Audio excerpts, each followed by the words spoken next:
안녕하세요. 오늘도 사연살롱을 찾아주셔서 감사합니다. 저는 요즘 누구보다도 평안한 요즘을 보내고 있는 사람입니다. 사실 제가 원래 이런 시간을 보낼 수 있었던 것은 아니에요. 최근 몇 년간 저는 아주 황당하고 기분 나쁜 일들의 연속이었거든요. 시작은 몇 년 전, 처음 동서가 생겼을 때였어요. 동서는 그 돈 잘 번다는 치과 의사였고, 저희 시댁에서는 당연히 경사났다며 굉장히 들떠 있었죠. 그렇다고 시부모님이 돈만 밝히는 그런 분들은 아니셨어요.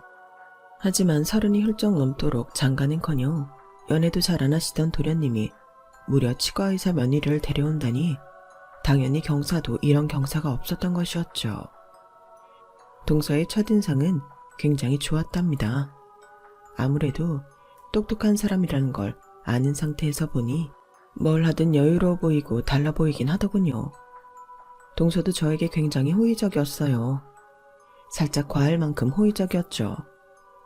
아무래도 제가 형님이기도 하니 잘 보이고 싶어서 그런 것 같아서 제가 편하게 해주려고 노력도 했던 것 같습니다.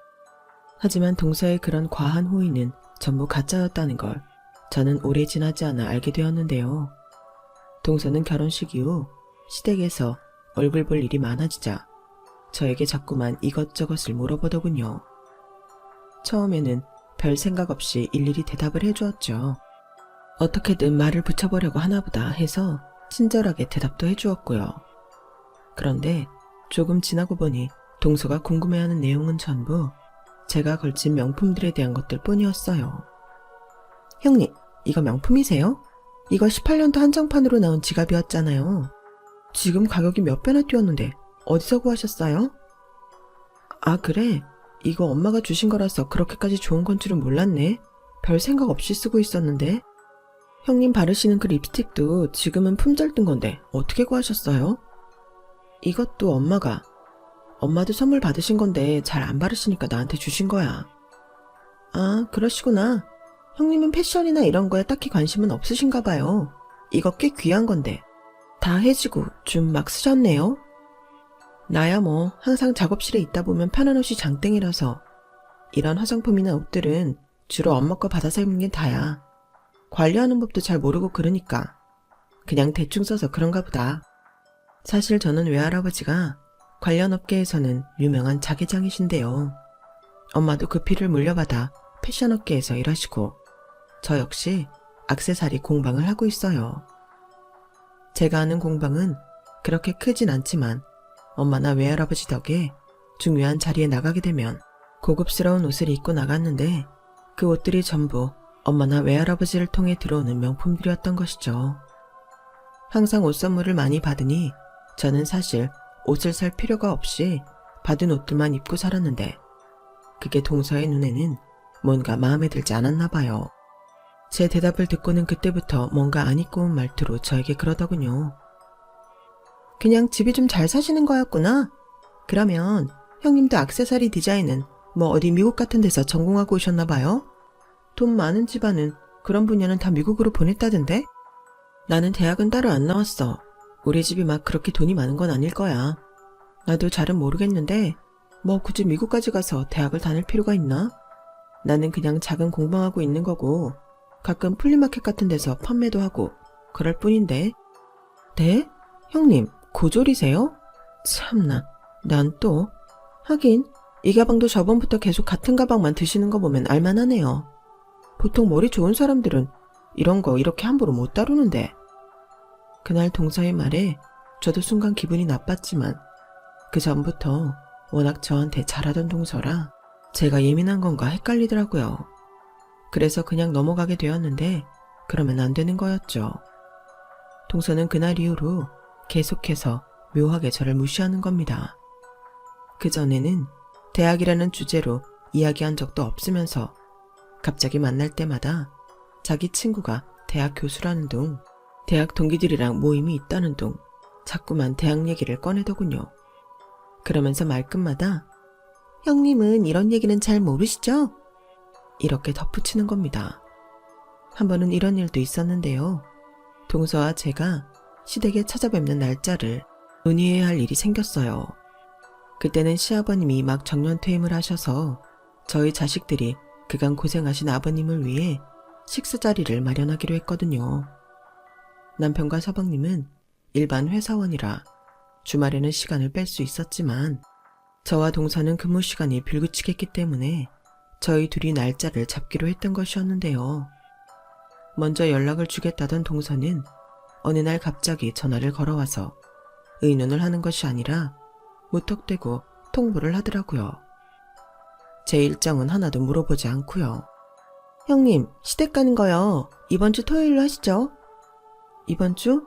나 이번 주 토요일은 중요한 약속이 있어서 안 돼. 왜? 동서는 다른 날들 다 안 돼? 중요한 약속이요? 술 약속이긴 한데 너무 오랜만에 만나는 친구들이고 다들 시간도 어렵게 맞춘 거라. 술 약속이라고요? 대학도 안 나오셨다면서 형님한테 술 친구가 어딨어요? 형님, 젊을 때 좀 노셨구나?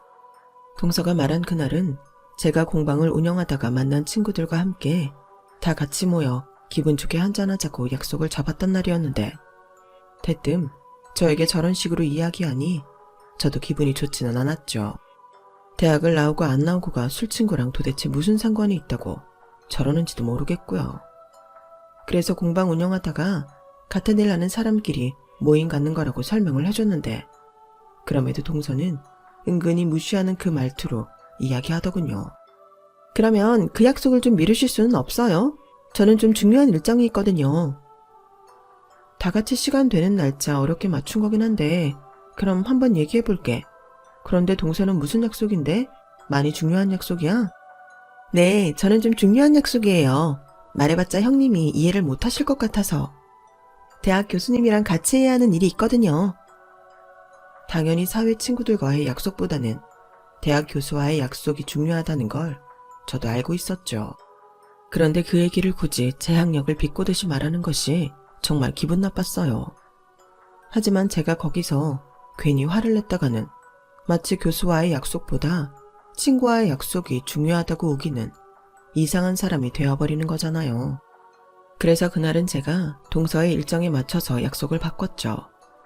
하여간 그날뿐만이 아니라 평상시에 말을 할 때도 동서는 자꾸만 남 무시하는 투가 깔려 있어서 점점 동서가 불편해졌어요. 그래도 가족인데 아예 척을 쥐고 살 수는 없으니 저는 동서가 자존감이 참 낮은 사람이구나. 짜증은 나지만 그래, 불쌍한 사람이 넘어가자 하고 넘어가 주었죠. 그리고 그때까지만 해도 한 번씩 짜증나는 소리만 했을 뿐 33개 넘는 행동은 하지 않았기 때문에 저도 참아줄 수가 있었고요. 그런데 그 콧대 높던 동서의 커리어가 한순간에 뭉개지는 사건이 벌어졌는데요.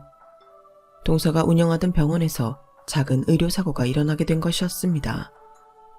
저는 그쪽 분야는 잘 모르지만 한 학생의 사랑니를 발치를 하다가 작은 사고가 생겼는데 진짜 문제는 사고 자체라기보다는 동서의 불친절한 대응이었어요.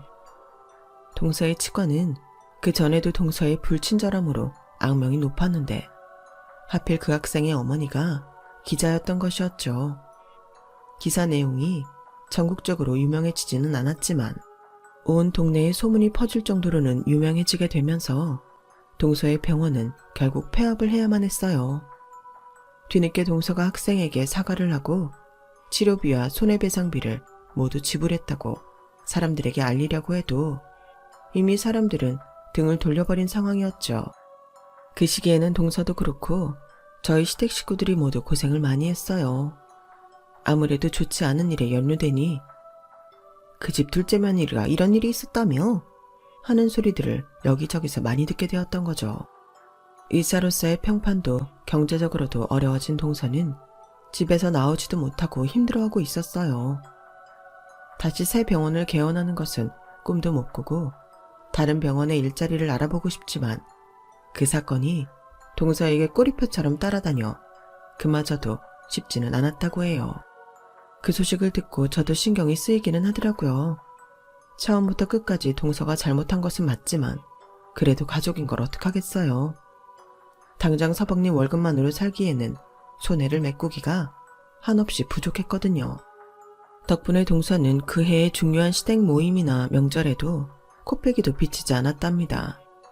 안 그래도 몇 년 전부터 시어머니께서 무릎이 많이 안 좋으셔서 제사 준비나 음식 등 주방일은 저와 동서가 도맡아 했었는데 동서가 사라지니 저 혼자 모든 일을 해야만 했어요. 가족들이 조금씩 손을 보태기는 했지만 남자들은 일찍이 벌초를 하고 오거나 힘쓰는 일들을 하는 등 각자 할 일들이 있었기에 크게 도울 수는 없었죠. 연락 하나 없이 잠수를 탄 동서였지만 그 사정을 모르는 것도 아니니 저는 힘들어도 누굴 탓하지 않고 그저 묵묵하게 일했어요. 그런 상황을 가장 불편해하셨던 건 다름 아닌 시어머니셨습니다. 에휴, 작은 애는 아무리 그런 일이 있어도 연락 하나는 해야 할 텐데 원. 지 잘못으로 일을 이 지경으로 만들어 놓고 뭘 잘했다고 연락까지 안 하는지. 아가 미안하구나. 내가 무릎이 이래서 도와주지도 못하고. 에이 아니에요 어머님. 당연히 제가 하는 게 맞죠. 어머님께서 한마디씩 조언해 주시는 게 엄청 도움이 되고 있는걸요. 어머님 아니었으면 저 아직도 점만 붙이고 있었어요. 그래도 혼자 하기는 버거운 양인데 제사 끝나고 설거지는 따로 하지 말거라. 알겠지? 그냥 물로만 대충 헹궈놔. 우리가 이따가 식기세척기 돌려버리면 되니까. 다 안 들어갈 것 같은데. 그럼 큰 것만 닦아놓고 식기세척기 들어갈 만큼만 남겨놓을게요 어머님. 감사해요. 원래도 말이 곱지 않은 동서를 탐탁치 않게 보던 시어머니는 그때 이후로 동서를 더 안 좋게 보셨던 것 같아요. 동서가 경제적으로 힘들어지자 서방님마저 덩달아 고생하게 되는 걸 보니 당연히 시어머니 마음이 그럴 수밖에 없었겠죠. 어두워진 시댁 분위기를 좋게 만들기 위해 저와 제 남편은 일부러 더 활기차게 행동하며 지냈고요. 그런 상황에서 어느 날 저희 아빠한테 연락이 왔어요. 저희 아빠가 조금 큰 병원을 운영하시는데 저희 동서가 그 병원에 지원을 했다고요. 저희 부모님이 예전에 서방님 결혼식 때 한번 와주셨었는데 그때 본 동서의 얼굴을 기억하고 있었던 거죠. 아빠는 혹시 제가 동서를 소개시켜 준 건가 싶어서 저에게 전화를 하셨다고 하셨어요. 에이 아니야. 동서가 지금 여기저기 일자리를 알아보느라고 아빠 병원까지 간 모양이야. 이 근방에서는 좀 안 좋은 소문이 나서. 그 소문은 나도 들었다. 이 분야도 좁아서 소문이 빠른 편이니까. 그런데도 지원을 하러 왔길래 혹시나 하고 연락해 본 거란다. 얼굴은 낯이 익지만 네 동서인지 아닌지 헷갈리기도 했고. 근데 아빠 혹시 조금 덜 중요한 자리는 없어? 지금 동선의 상황이 많이 안 좋기는 해. 직접 수술을 하거나 하는 것 말고 좀 덜 중요한 일이 있으면 맡겨보는 것도 괜찮을 것 같은데. 동서가 몇 달째 일도 못 구하고 있는 거 보니까 앞으로도 못 구할 것 같아서 그래. 갚을 빚이 산더미인데 그래도 사람은 살리고 봐야 되니까. 아유 우리 딸 이렇게 마음이 약해서야 저런 의사 함부로 들였다가 큰일 날 수도 있는데. 일단 알았다. 아빠가 한번 고민은 해볼게. 아빠는 선뜻 제 부탁을 들어주신다고는 하지 않았지만 그래도 동서를 받아주시기는 하셨어요. 나중에 아빠 병원에서 일하고 있는 큰오빠와 작은오빠의 이야기를 들어보니 거기는 워낙 저명하신 의사 선생님들이 많아서 동서가 중요한 일을 맡을 일은 없을 거라고. 그래서 급여도 높진 않겠지만 자기 밥벌이 정도는 할 수 있을 거라고 저에게 전달을 해주었고요. 저와 저희 외가 쪽 집안은 전부 예술 쪽 일을 하지만 제 두 오빠와 친가 쪽 집안은 전부 의사들이셨거든요. 워낙 그쪽 업계 일에는 빠삭하실 테니 어련히 잘해주셨겠거니 싶었어요. 그런데 큰오빠가 이야기의 끝에 덧붙인 말이 있었는데요. 근데 나은아, 네 동서는 우리가 네 가족인 걸 몰라. 굳이 얘기하지 않았거든. 그래? 근데 왜? 얘기하면 안 돼? 괜히 새로 뽑은 사람이 가족이라는 소리가 여기저기서 말 나와봤자 좋을 것도 없고. 그리고 보니까 네 동서가 입이 무거워 보이지가 않더라고. 그전에도 사고 쳐놓고 말 실수해서 일 키웠던 거 아니야? 뭐 그건 그래. 그러니까 그냥 모르게 하는 게 나을 것 같아. 너도 그냥 크게 티 내지 말고 모르고 있게 냅둬. 듣고 보니 다 맞는 말이긴 하네. 알았어 그럼. 그냥 조용히 하고 있을게. 저는 오빠의 말이 이해가 되기도 했고 사람을 많이 대해본 큰오빠의 해안을 믿었기 때문에 정말로 동서에게 아무 말도 하지 않았어요. 그리고 남편 역시 큰오빠의 말에 동의했고요. 긴 시간 끝에 취직에 성공한 동서는 다시 활발해지기 시작했어요. 직접 만나보지는 못했어도 시부모님 말씀을 들어보면 서방님과 함께 열심히 빚을 갚아 나가는 것 같았죠. 남편은 5살이나 차이 나는 동생을 꽤 챙겼기 때문에 서방님 부부를 한번 집으로 초대해 식사 자리를 가지는 게 어떻겠냐고 하더군요. 서방님 부부가 그간 고생한다고 시댁도 잘 찾아오지 않았기에 얼굴 본 지가 꽤 되었긴 했거든요. 저는 동생을 아끼는 남편의 마음을 잘 알았기 때문에 그러자고 했고요.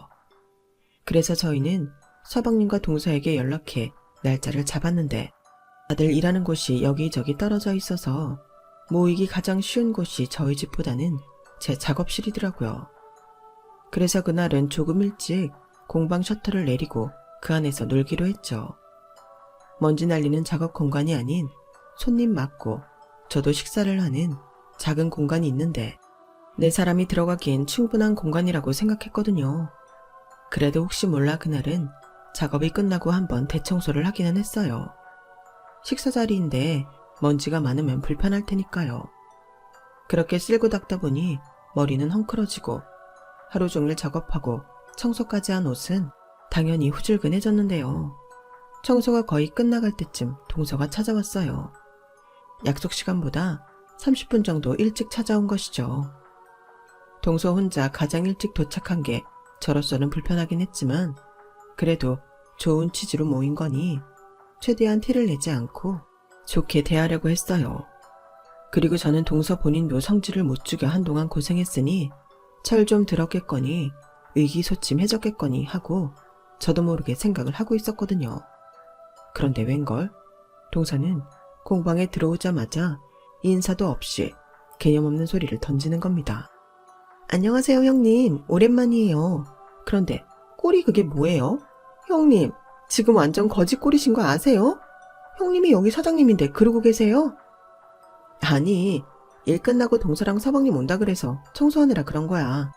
작업하다 보면 옷이 좀 흐트러지기는 하지만 이 정도까지는 아니고. 아, 먼지. 형님, 공방하신다더니 무슨 이런 코딱지만한 상가에서 일하세요? 집이 잘 산다는 건 다 허풍이었나? 액세서리도 죄다 촌스럽고 낡아 빠졌네. 뭐라고? 왜 말을 그딴 식으로 해? 여기는 내가 학생분들 가르치는 공간이라 아직 미완된 작품들이 있어서 그런 거야. 아, 이쪽에 형님이 만드신 거구나. 뭐, 그래도 형님이 만든 액세서리들은 봐줄만은 하네요. 전공도 못했으면서. 뭐 어디서 디자인 카피라도 하셨어요? 카피한 거 없고 내가 디자인한 거야. 오자마자 대뜸 남의 작업실 까내리는 소리나 하고 초대한 사람 성의가 있는데 예의는 지켜 동서? 기분 나쁘셨다면 미안해요. 형님 공방에서 쓰시라고 예의 챙겨왔는데 이게 여기 잘 어울릴지 모르겠네요. 여기요. 동서는 미안한 기색이라곤 요만큼도 없이 저에게 선물을 하나 건네더군요. 받아보니 유명한 명품 로고가 박힌 휴지통이었어요. 제 기준에서는 세상에서 가장 쓸데없이 비싸기만 한 물건이었죠. 게다가 선물로 휴지통을 주는 건 또 무슨 경우랍니까? 애매하게 기분 나쁜 짓을 하는 게 전보다도 더 심해진 동서는 철이 들기는커녕 성격이 더 이상해진 것 같았어요. 다행히 더 큰 싸움으로 번지기 전에 서방님과 남편이 거의 동시에 도착하게 되면서 분위기를 전환할 수 있었죠. 아무것도 모르고 해맑은 남편과 서방님을 봐서라도 기분 나쁜 티를 내지 않고 참아주려고 했는데 금방 술에 취한 동서는 그 뒤로도 입만 열면 계속해서 무례한 말들을 해댔어요. 그리고 웃기게도 제 앞에서 저희 아빠 병원에 취직한 걸 자랑인 양 떠들어대더군요. 그쯤 되니 남편도 적당히 동서를 말리려고 했는데 그럼에도 동서는 그 입방정을 멈추지를 않았답니다. 화기애애하던 분위기는 동서 덕에 어색하기 짝이 없는 상태가 되어버렸고요. 형님이 무슨 공방하신다고 비싼 옷만 걸치고 다니시길래 그래도 번듯한 모양새는 갖춰놓을 줄 알았는데 도착해서 보니까 속꿉장난하는 것 같더라고요. 생각보다 부잣집이 아닌 건지 아님 너무 부잣집이라 이렇게 살아도 되는 건지. 하긴 금수저도 은수저도 아닌 제가 뭘 알겠어요? 안 그래요? 재수씨, 취한 것 같은데 그만하세요. 술 좀 작작 드셔야겠네. 에이, 제가 취하긴 뭘요. 제가 대학교 때 술이 얼마나 셌는데요. 그래서 선배들한테 족보도 얻어내고 그랬던 거잖아요. 참나, 우리나라에서 이렇게 성공한 의사 되기가 얼마나 힘든 줄이나 아세요? 저처럼 개인 병원 오래 유지하는 것도 다 실력이 뒷받침되니까 할 수 있는 거예요. 동서, 알았으니까 술 좀 그만 마셔. 동서 지금 발음도 다 꼬여. 형님이 계시니까 하는 얘긴데 저는 남의 힘 빌려서 성공하지는 않았거든요. 왜? 자기 부모 도움으로 고생 없이 사는 사람들 있잖아요. 형님을 얘기하는 건 아니고 형님도 집안이 좀 산다니까 생각이 났다는 거죠. 그런 애들은 공부도 못하고 대학도 안 가도 그냥 지 하고 싶은 거 하면서 잘만 살더라고요. 그런데 난 그런 애들 진짜 한심해 보이는 거 있죠? 야, 니네 가라. 재수씨 데리고 가. 인사불성이 다 됐네. 참나, 취객 취급하지 마세요. 가족끼리 이런 얘기도 못해요? 저야 물론 대형 병원에 다니고 있고. 얘기했었나? 저기 전자상가 쪽에 큰 병원 아시죠? 거기 다니잖아요. 이 지역에서 제일 큰 병원. 제가 그 귀하다는 치과의사니까 큰일을 당해도 제기할 수 있는 거죠. 근데 제가 형님처럼 돈 많은 집안에서 자랐어 봐요. 지금보다 더 대단하지 않겠어요? 여보, 장인어른 사업 잘 되시잖아. 동서, 많이 취했다. 서방님, 빨리 동서 데리고 가세요. 결국 동서는 서방님 등에 엎혀나가고 저희 부부는 기분만 잔뜩 상한 채 자리를 정리했어요. 남편은 저보다도 기분이 많이 상했는지 치우는 동안 계속해서 동서 얘기를 하더군요.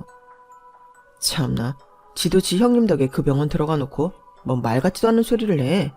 누가 들으면 뭐 개천에서 용난 줄 알겠어. 지도 꽤 사는 집안에 강남 8학군 출신이면서. 많이 취해서 그랬나 보지. 그냥 불쌍하다고 생각하고 넘어가자. 자존감이 얼마나 낮으면 저러겠어. 자존감이고 나발이고 저건 예의도 개념도 그냥 글러먹은 거지. 입만 열면 대학이 어쩌고 하질 않나. 지 잘난 척만 하질 않나. 자꾸 당신 무시하는 듯한 소리만 해대잖아. 수준이 엇비슷해야 화가 나지. 저건 뭐. 기분은 좀 나쁘다만 너무 유치해서 화가 날 정도는 아니야. 화낼 의욕도 사라진다고나 할까? 당신 큰오빠만 아니었으면 확 다 불어버릴까 했다니까. 은혜도 모르고 어디서 까부냐고. 순진한 건지 멍청한 건지. 지 병원을 통째로 날려놓고 진짜 순수 자기 능력으로 그 큰 병원에 들어간 거라고 생각하는 거야? 중요한 진료는 일부러 못 보게 한다잖아. 급여도 적고. 그래서 별 의심을 안 하는가 보지. 성질머리가 고약하면 눈치라도 빠르든가. 대체 의사 자격증은 어떻게 땄는지 원? 동준이 그놈도 한심하기 짝이 없어. 지 와이프가 저렇게 개념을 밥 말아먹고 있는데 찍소리 안 하는 거 봐 아주. 저보다 더 화를 내는 남편 덕에 그래도 마음이 좀 풀리더라고요. 저희 부부는 앞으로 굳이 이런 자리를 만들어서 기분 상하는 일을 만들지 말자고 다짐했죠. 남편과 의기투합해 결정한 일이니 그 뒤로 웬만하면 동서를 부딪힐 일이 없을 거라고 생각했어요. 만나질 않으니 당연히 부딪힐 일도 없을 거잖아요. 그런데 그런 저의 생각이 아니란 생각이었다는 걸 얼마 지나지 않아 알게 되었어요.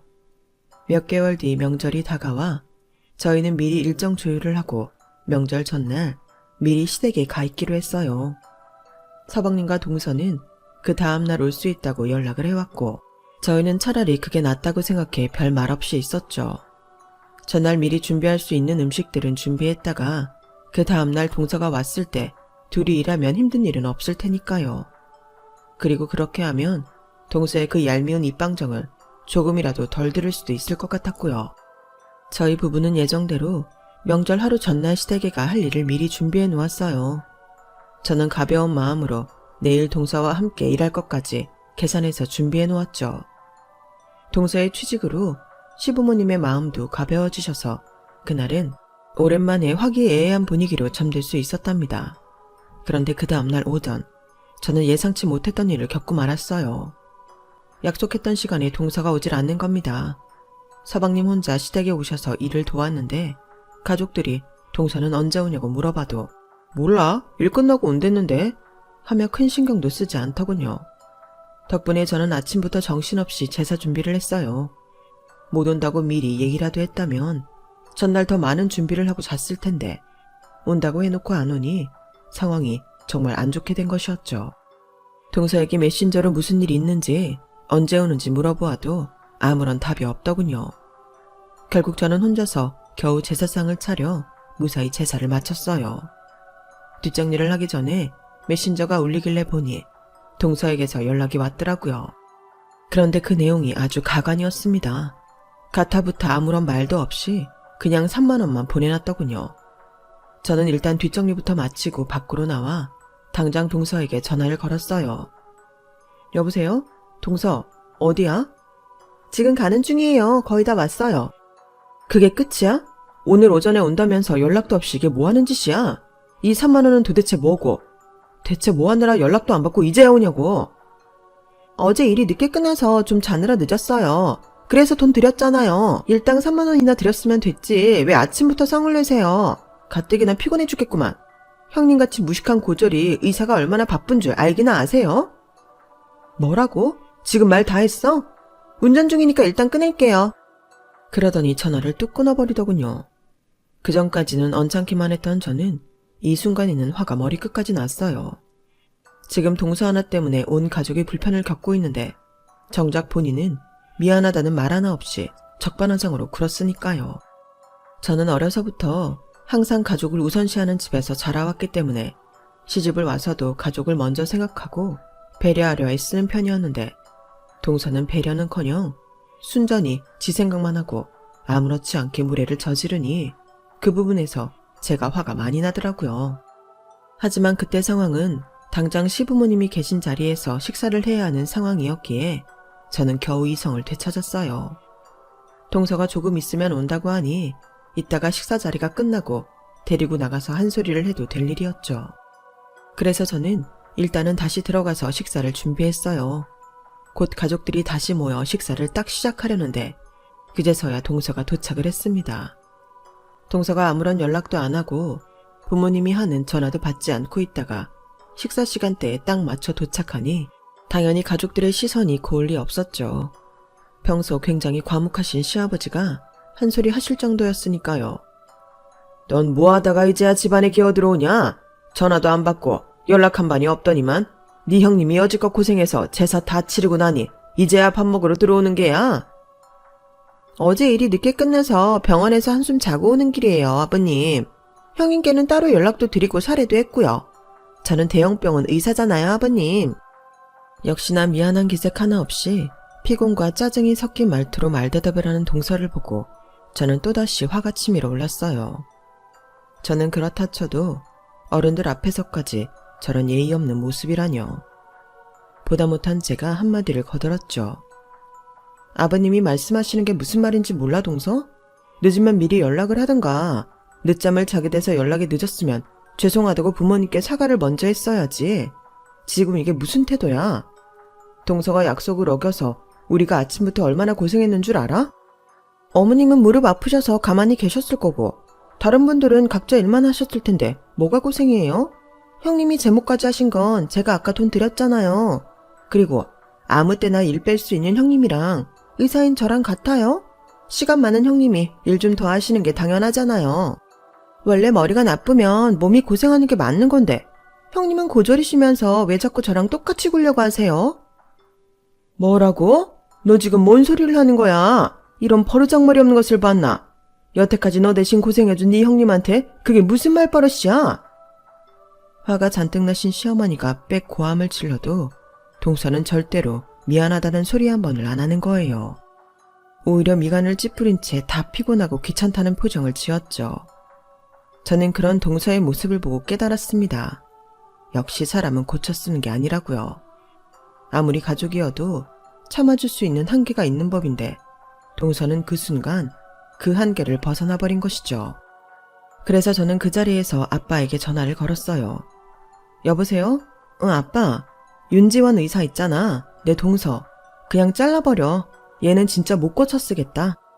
아빠는 뜬금없는 저의 전화에 처음에는 놀라셨다가 동서를 잘라버리라는 제 말에 모든 눈치를 다 채신 모양이었어요. 아주 잠깐 하셨다가 이내 곧바로 그래, 무슨 일인지 알았다. 잘 생각했어. 하시며 전화를 끊으셨거든요. 저의 폭탄 발언에 동서는 눈을 동그랗게 뜨며 이게 다 무슨 소리인지 묻더군요. 제가 뭔데 누구한테 그런 소리를 하냐고요. 그러자 제 남편이 콧방귀를 끼며 말했답니다. 여태 썩은 동태 눈깔이더니 이제야 살아나네. 어렵게 얻은 일자리가 귀하긴 했나 보지? 그럼 재수 목줄을 누가 쥐고 있는지 진작 제대로 파악을 했어야지.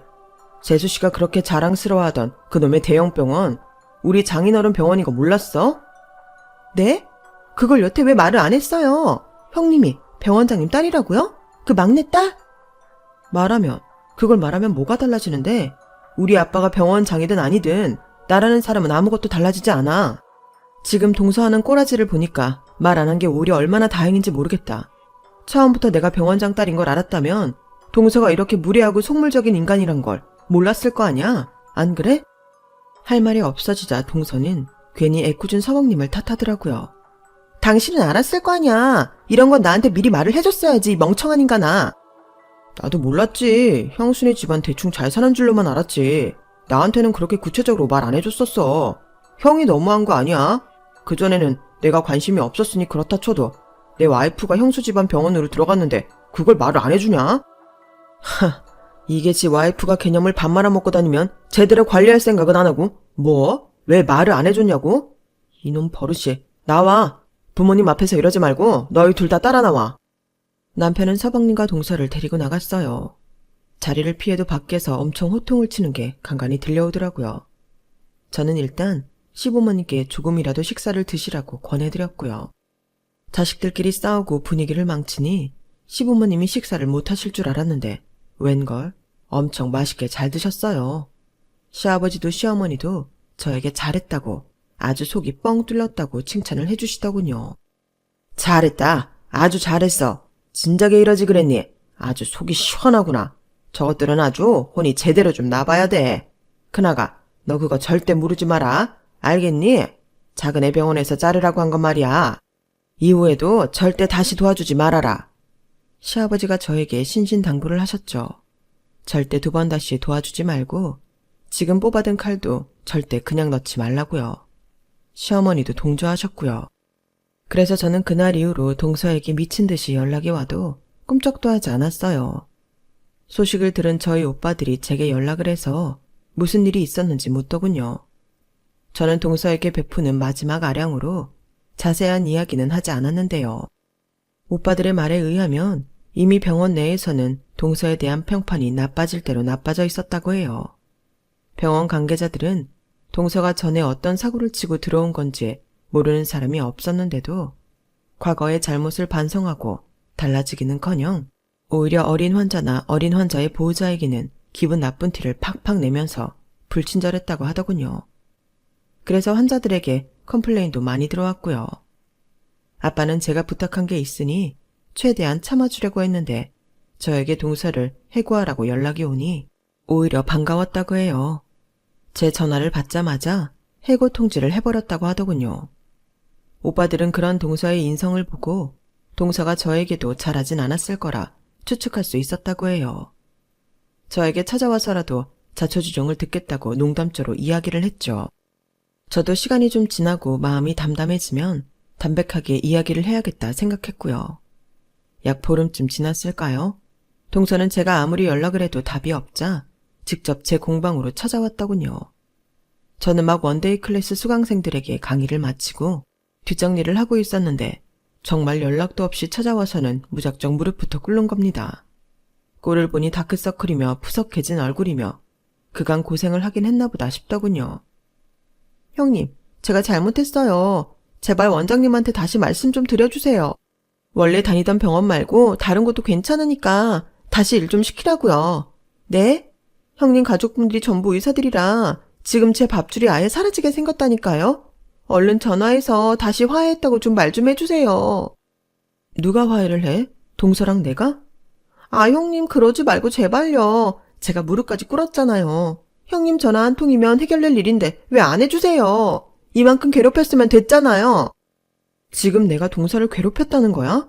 내가 아빠한테 부탁하지 않았으면 동서는 그 짧은 기간 돈도 못 벌었어. 그리고 동서 병원 내에서 불친절하고 환자 대충 봐주기로 소문이 자자하다면서 행실을 어떻게 해왔길래 동서 관둔다는 소리에 다들 그렇게 좋아하느냔 말이야.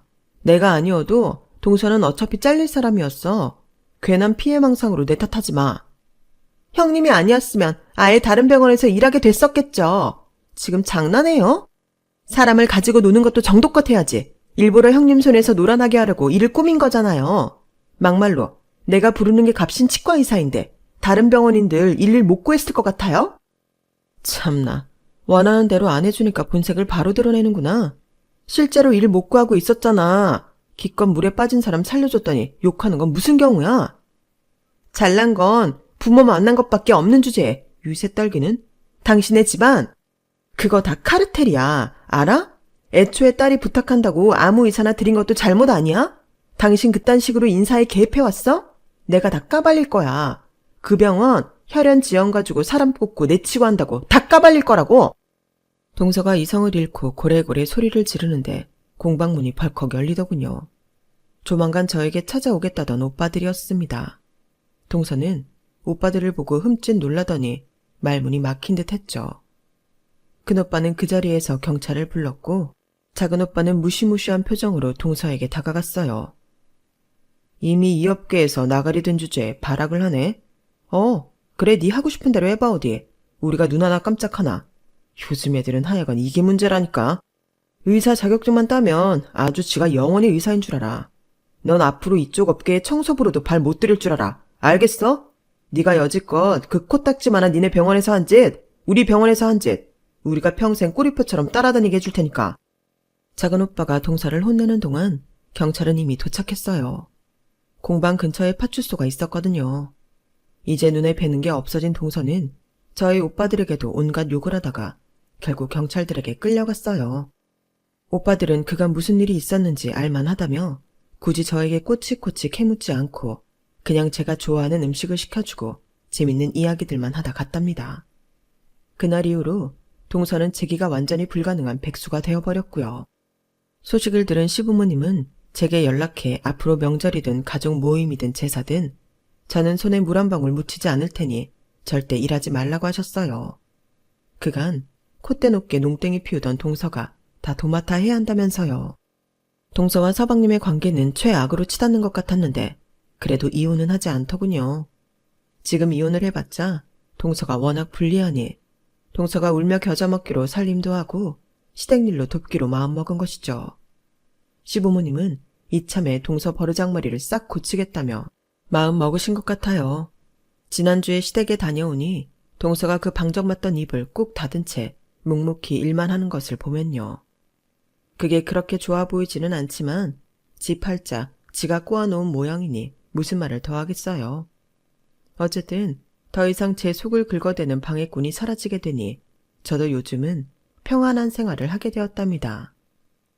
그리고 오랜만에 맞이하게 되는 행복하고 평화로운 시간들을 보내게 되었어요. 저는 계속 이 평화가 깨지지 않기를 바라고 있습니다. 여러분도 항상 일상이 평화롭고 기쁘기를 바랍니다. 건강하세요. 여러분, 사연 댓글에 응원과 현명한 조언 부탁드려요. 좋아요와 구독은 저에게 큰 힘이 됩니다. 오늘도 좋은 일 가득하세요.